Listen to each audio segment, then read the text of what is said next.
Hello, ನಮಸ್ತೆ friends. ನೋಡಿ, ನಮ್ಮದು ವೈಟಿ ಕರು ಹಾಕಿದೆ, ಹೆಣ್ಕರು. ನೋಡಿ, ಅದನ್ನ ಎಕ್ಕಿ ಅದೇನೇ ಎಲ್ಲ ಕರುನ ಅದೇ ಕ್ಲೀನ್ ಮಾಡ್ತಾ ಇದೆ ಗೈಸ್. ಕರು ಹಾಕಿರೋ ಹಸುಗೆ ಇದು ಹಿಂಡಿ ಮತ್ತು ಒಟ್ಟು ಏನು ಹಾಕಬಾರ್ದು, ಬರೀ ಬೂಸ, 2 ಅಚ್ಚು ಬೆಲ್ಲ ಮತ್ತು ವಾದಕ್ಕಿ ಹಾಕ್ತಾಯಿದ್ದೀವಿ. ನೋಡಿ, ವಾದಕ್ಕಿ ಯಾಕೆ ಅಂದರೆ ಬಾಡಿ ಹೀಟ್ ಆಗುತ್ತೆ ಮತ್ತು ಸತ್ತೆ ಬೀಳೋದಕ್ಕೆ ಅನುಕೂಲ ಆಗುತ್ತೆ ಅಂತ ನಾವು ವಾದಕ್ಕಿ ಹಾಕ್ತಾಯಿದ್ದೀವಿ.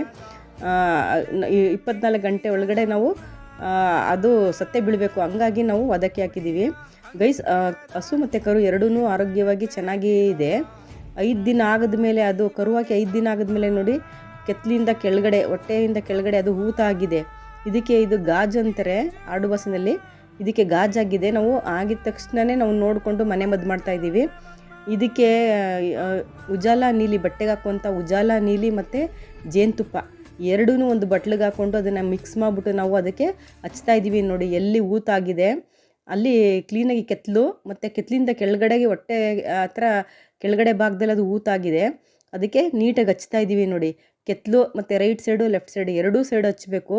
ಕ್ಲೀನಾಗಿ ಅಪ್ಲೈ ಮಾಡಿಬೇಕು ಒಂದು 2-3 ದಿನ, ಆವಾಗ ಅದು ಕಮ್ಮಿ ಆಗುತ್ತೆ ಗೈಸ್. ಇದು ಮನೆ ಮದ್ದು ಮಾಡ್ತಾಯಿದ್ದೀವಿ.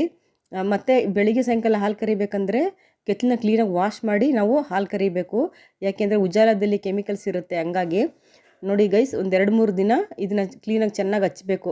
ಅದು ಹಚ್ತಾ ಬಂದರೆ ಅದು ಕಮ್ಮಿ ಆಗುತ್ತೆ ಗೈಸ್. ಗಾಜ್ ಅಂತಾರೆ ಇದನ್ನು. ನೋಡಿ, ಊತಾಗಿದೆಯಲ್ಲ ಅದಕ್ಕೆ ಮತ್ತು ಕೆತ್ತಲಿಗೆ ಮತ್ತು ಲೆಫ್ಟು ರೈಟು 2 ಸೈಡೂ ಕ್ಲೀನಾಗಿ ಅಪ್ಲೈ ಮಾಡಬೇಕು. ಒಂದು 2-3 ದಿನ ಅಪ್ಲೈ ಮಾಡಿದ್ರೆ ಕಮ್ಮಿ ಆಗುತ್ತೆ.